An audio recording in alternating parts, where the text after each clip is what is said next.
O material escolar era para ser distribuído para criancinhas a partir de 6 anos de idade em escolas públicas do Brasil.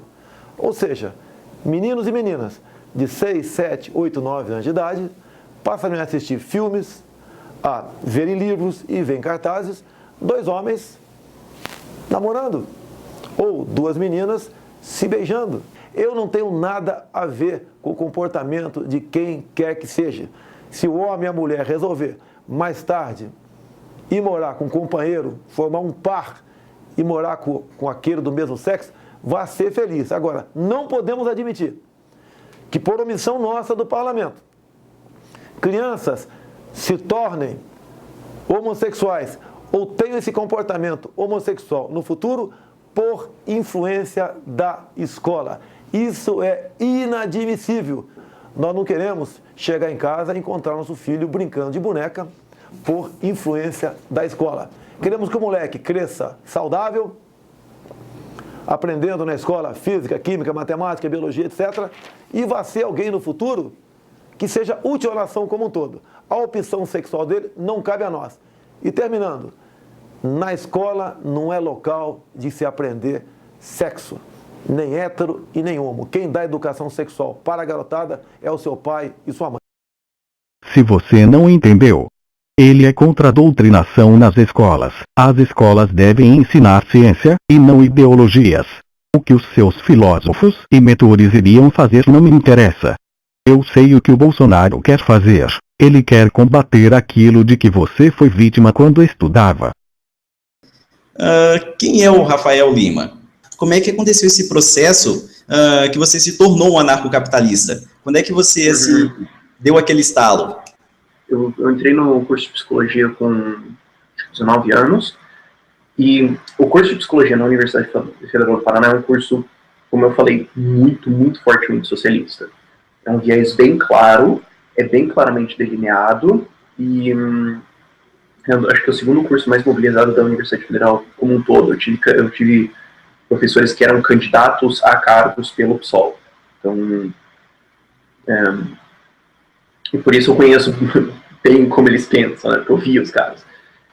No meu curso de psicologia eu fui forçado a ler muito Marx, muito Engels, e eu já sabia que tinha alguma coisa errada ali quando eu fui ir atrás da crítica, fui atrás das coisas para responder, e conforme eu fui lendo o socialismo, eu fui vendo vários erros ali dentro, que quando você lê, eu acho que um dos melhores jeitos de abalar um socialista é fazer o cara ler Engels, porque os argumentos do Engels, especialmente no ideologia alemã, são umas coisas assim que você olha e fala, não, peraí.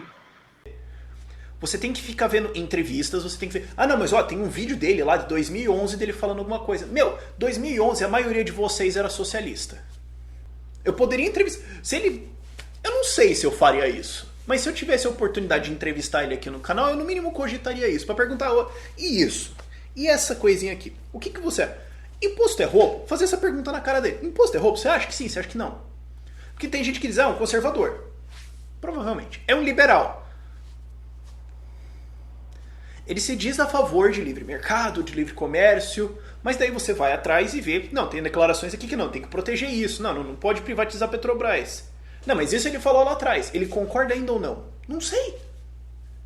Você teria que fazer um trabalho de recorte muito sacal, muito chato, de encontrar todos os discursos deles, todas as declarações, e organizar por tempo, ver o que contradiz. Ele pode, no futuro, se tornar um liberal, até um libertário, não é impossível. O Roberto Campos, o cara fundou o PNDE na época. E só depois, lá no fim da vida, ele foi ver, puta, olha o que eu fiz, cara. Então, existe redenção, existe salvação. Tem um monte de ex-psolista aqui nesse canal que sabe. Tem como você se recuperar do esquerdismo. Podia até criar uns esquerda anônimos, né? Não, eu não esquerdo faz 3 anos, eu pensei outro dia que corri pensando bem não é tão ruim, mas, sabe, a galera tem fichinha e tal, as pessoas agradecendo, e isso é engraçado. Mas tenha de salvação. É isso mesmo que ouvi. Ele está insinuando que o Bolsonaro tem traços esquerdistas e não é liberal. Agora, existe uma guinada liberal manifesta com frases específicas, com declarações específicas, com um plano manifesto? Não. Ele fala algumas coisas e ele fala algumas coisas que dão problema. Sim, esse é um outro problema dele. Ele tem nesse sentido meio que uma síndrome de Dilma. Como que você ferra a Dilma? Você fala, Dilma, fala 3 minutos sobre a Coca-Cola. Você sabe que ela vai falar merda. Você sabe. Poderia citar alguma merda que ele tenha dito. Ele tá ficando mais esperto. Eu tenho notado isso. Ele tá ficando mais esperto pra não cair dessas, inclusive gravando a própria entrevista pra soltar inteira depois, porque os filhos da puta vão editar. Ele sabe. Agora, tem esse problema. Política não é a solução. Política nunca vai ser a solução. A política é o problema. O Estado é o problema. Políticos podem reduzir a sua influência, podem frear o seu crescimento, podem atrapalhar ele de alguma forma, mas eles vão terminar com o Estado? Eles vão abolir os impostos? Eles não vão fazer isso. Obviamente isso não irá acontecer porque o Estado é necessário, não acha? Se não tiver impostos, não tem político. Sem político, como você irá sair às ruas e ter a proteção da polícia? Como você sairá às ruas e poderá andar em uma rua asfaltada com seu carro? Como você irá ser julgado culpado ou inocente de uma acusação? Como irá ser feita a manutenção e regulamentação do padrão de qualidade das coisas sem o Estado? Um país sem Estado é um país sem leis. Você mesmo diz que o político não irá acabar com o Estado. Que bom, não é o caos o nosso objetivo. Queremos menos impostos e um país mais estadunidense. Nós precisamos vencer a política por fora. Pelo livre mercado, pela livre iniciativa dos indivíduos, pela livre associação de nós, tentando resolver os nossos problemas sem o Estado. O livre mercado se consegue através do Estado. Quem define a taxa de impostos e as regras do comércio é o Estado e não nós. Não somos nós que definimos a política de livre mercado, e sim nosso representante, que é o Estado. Me diga a forma de conseguir o livre mercado de outra forma que não seja através do Estado. Dê a receita que iremos seguir. Se agarrar a políticos é cair na mesma armadilha com um sabor diferente, com uma isca diferente. É cair na armadilha de achar que a política vai resolver alguma coisa, de achar que o político vai pensar em você antes dele, de achar que o Estado vai de alguma maneira te ajudar ou ser eficiente, o que é impossível. É óbvio que o Estado pode ser eficiente. O rumo de um país depende da política. Uma das medidas que podem aumentar a nossa qualidade de vida seria reduzir impostos. Se os impostos, se a carga tributária sobre o consumo fosse menor, o que aconteceria com a economia brasileira? Geraria um consumo maior, as pessoas poderiam comprar mais, geraria mais emprego, mais renda para todo mundo. Vide o exemplo do IPI, da linha branca e dos automóveis ainda nesse ano, que é um exemplo bem recente, né? No momento que o governo baixou a carga tributária, mais gente chegou ao automóvel. Isso geraria assim, as pessoas poderiam até não comprar mais, não poderiam poupar mais. Poderiam começar, o brasileiro não poupa, não tem dinheiro para poupar, porque todo o dinheiro que poderia lhe sobrar, o governo toma na base da carga tributária. Então, se as pessoas pudessem ficar com esse dinheiro e ter o direito de fazer com ele o que quisessem, né? Elas teriam uma oportunidade melhor de botar um filho numa escola particular, se quisesse, de ter um plano de saúde, não o do SUS, né? Agora, tem salvação? Pode se tornar um libertário lá na frente, como eu falei. Pode se tornar um libertário, pode defender a liberdade muito grandemente, não estou dizendo que não. Pessoas já se salvaram disso antes, já se salvaram do estatismo, então não vamos sair condenando ninguém. Agora, é isso, não tem muito o que ver, não tem uma plataforma muito clara. Tem muitos discursos, faz muito barulho, mas fala muito, mas não diz muita coisa. Se ele não tem uma plataforma, se não tem propostas e não fala sobre o assunto, então, como você chegou à conclusão de que ele não é liberal e capitalista? Então, a gente fica nisso. Por enquanto, a alternativa liberal no Brasil ainda está se formando e ele pode vir a integrar ela, mas no momento com o que eu estou vendo, não estou convencido. Se ele está estudando liberalismo, se ele está indo nessa direção, se ele está vendo isso, desejo sorte, desejo que estude muito, porque a pessoa não enche o saco dele, e pode vir a ser alguma coisa interessante lá na frente. E quanto ao liberalismo econômico, qual que é o posicionamento do senhor? Olha, o Estado, né, só o essencial, tá? Nada mais além disso. No resto tem que deixar para a iniciativa privada e para que o mercado aqui se acomode. Tem que ser assim, quanto mais Estado, mais corrupção, mais tristeza para o povo brasileiro e menos esperança. Quem é o Rafael Lima? Como é que aconteceu esse processo que você se tornou um anarcocapitalista? Quando é que você deu aquele estalo? Eu entrei no curso de psicologia com 19 anos, e o curso de psicologia na Universidade Federal do Paraná é um curso, como eu falei, muito, muito fortemente socialista. É um viés bem claro, é bem claramente delineado, e eu acho que é o segundo curso mais mobilizado da Universidade Federal como um todo. Eu tive professores que eram candidatos a cargos pelo PSOL. Então, e por isso eu conheço bem como eles pensam, né? Porque eu vi os caras.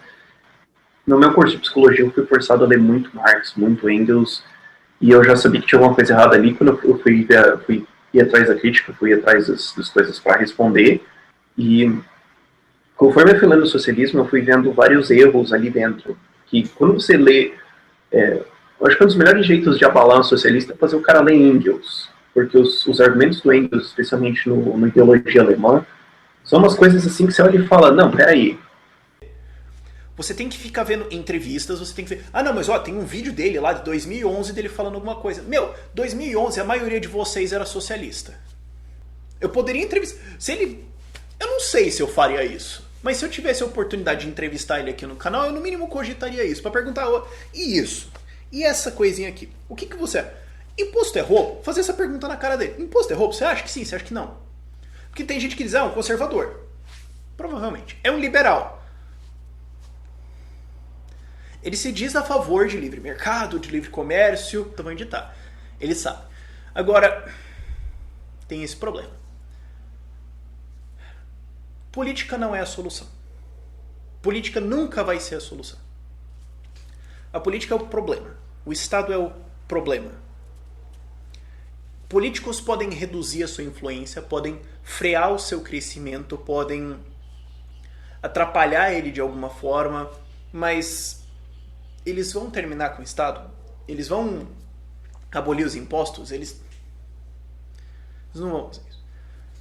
Obviamente isso não irá acontecer porque o Estado é necessário, não acha? Se não tiver impostos, não tem político. Sem político, como você irá sair às ruas e ter a proteção da polícia? Como você sairá às ruas e poderá andar em uma rua asfaltada com seu carro? Como você irá ser julgado culpado ou inocente de uma acusação? Como irá ser feita a manutenção e regulamentação do padrão de qualidade das coisas sem o Estado? Um país sem Estado é um país sem leis. Você mesmo diz que o político não irá acabar com o Estado. Que bom, não é o caos o nosso objetivo. Queremos menos impostos e um país mais estadunidense. Nós precisamos vencer a política por fora, pelo livre mercado, pela livre iniciativa dos indivíduos, pela livre associação de nós, tentando resolver os nossos problemas sem o Estado. O livre mercado se consegue através do Estado. Quem define a taxa de impostos e as regras do comércio é o Estado e não nós. Não somos nós que definimos a política de livre mercado, e sim nosso representante, que é o Estado. Me diga a forma de conseguir o livre mercado de outra forma. O material escolar era para ser distribuído para criancinhas a partir de 6 anos de idade em escolas públicas do Brasil. Ou seja, meninos e meninas de 6, 7, 8, 9 anos de idade passam a assistir filmes, a verem livros e verem cartazes, 2 homens namorando, ou 2 meninas se beijando. Eu não tenho nada a ver com o comportamento de quem quer que seja. Se o homem e a mulher resolver, mais tarde, ir morar com um companheiro, formar um par e morar com aquele do mesmo sexo, vai ser feliz. Agora, não podemos admitir que, por omissão nossa do parlamento, crianças se tornem homossexuais ou tenham esse comportamento homossexual no futuro por influência da escola. Isso é inadmissível. Nós não queremos chegar em casa e encontrar nosso filho brincando de boneca por influência da escola. Queremos que o moleque cresça saudável, aprendendo na escola física, química, matemática, biologia, etc. E vá ser alguém no futuro que seja útil à nação como um todo. A opção sexual dele não cabe a nós. E terminando, na escola não é local de se aprender sexo, nem hétero e nem homo. Quem dá educação sexual para a garotada é o seu pai e sua mãe. Se você não entendeu, ele é contra a doutrinação nas escolas. As escolas devem ensinar ciência, e não ideologias. O que os seus filósofos e mentores iriam fazer não me interessa. Eu sei o que o Bolsonaro quer fazer. Ele quer combater aquilo de que você foi vítima quando estudava. Mas daí você vai atrás e vê, não, tem declarações aqui que não, tem que proteger isso, não pode privatizar a Petrobras. Não, mas isso ele falou lá atrás, ele concorda ainda ou não? Não sei. Você teria que fazer um trabalho de recorte muito sacal, muito chato, de encontrar todos os discursos deles, todas as declarações, e organizar por tempo, ver o que contradiz. Ele pode, no futuro, se tornar um liberal, até um libertário, não é impossível. O Roberto Campos, o cara fundou o PNDE na época. E só depois, lá no fim da vida, ele foi ver, puta, olha o que eu fiz, cara. Então, existe redenção, existe salvação. Tem um monte de ex-psolista aqui nesse canal que sabe. Tem como você se recuperar do esquerdismo. Podia até criar uns esquerda anônimos, né? Não, ó, eu não esquerdo faz 3 anos, eu pensei outro dia que corri pensando bem não é tão ruim, mas, sabe, a galera tem fichinha e tal, as pessoas agradecendo, e isso é engraçado. Mas tenha de salvação. É isso mesmo que ouvi. Ele está insinuando que o Bolsonaro tem traços esquerdistas e não é liberal. Agora, existe uma guinada liberal manifesta com frases específicas, com declarações específicas, com um plano manifesto? Não. Ele fala algumas coisas, e ele fala algumas coisas que dão problema. Sim, esse é um outro problema dele. Ele tem nesse sentido meio que uma síndrome de Dilma. Como que você ferra a Dilma? Você fala, Dilma, fala 3 minutos sobre a Coca-Cola. Você sabe que ela vai falar merda, você sabe. Poderia citar alguma merda que ele tenha dito. Ele tá ficando mais esperto. Eu tenho notado isso. Ele tá ficando mais esperto pra não cair dessas, inclusive gravando a própria entrevista pra soltar inteira depois, porque os filhos da puta... Mas que não seja através do Estado. Dê a receita que iremos seguir. Se agarrar a políticos é cair na mesma armadilha com um sabor diferente, com uma isca diferente. É cair na armadilha de achar que a política vai resolver alguma coisa, de achar que o político vai pensar em você antes dele, de achar que o Estado vai de alguma maneira te ajudar ou ser eficiente, o que é impossível. É óbvio que o Estado pode ser eficiente. O rumo de um país depende da política. Uma das medidas que podem aumentar a nossa qualidade de vida seria reduzir impostos. Se os impostos, se a carga tributária sobre o consumo fosse menor, o que aconteceria com a economia brasileira? Geraria um consumo maior, as pessoas poderiam comprar mais, geraria mais emprego, mais renda para todo mundo. Vide o exemplo do IPI, da linha branca e dos automóveis ainda nesse ano, que é um exemplo bem recente, né? No momento que o governo baixou a carga tributária, mais gente chegou ao automóvel. Isso geraria assim, as pessoas poderiam até não comprar mais, não poderiam poupar mais. Poderiam começar, o brasileiro não poupa, não tem dinheiro para poupar, porque todo o dinheiro que poderia lhe sobrar, o governo toma na base da carga tributária. Então, se as pessoas pudessem ficar com esse dinheiro e ter o direito de fazer com ele o que quisessem, né? Elas teriam uma oportunidade melhor de botar um filho numa escola particular, se quisesse, de ter um plano de saúde, não o do SUS, né? Agora, tem salvação? Ele pode se tornar um libertário lá na frente, como eu falei. Pode se tornar um libertário, pode defender a liberdade muito grandemente, não estou dizendo que não. Pessoas já se salvaram disso antes, já se salvaram do estatismo, então não vamos sair condenando ninguém. Agora, é isso, não tem muito o que ver.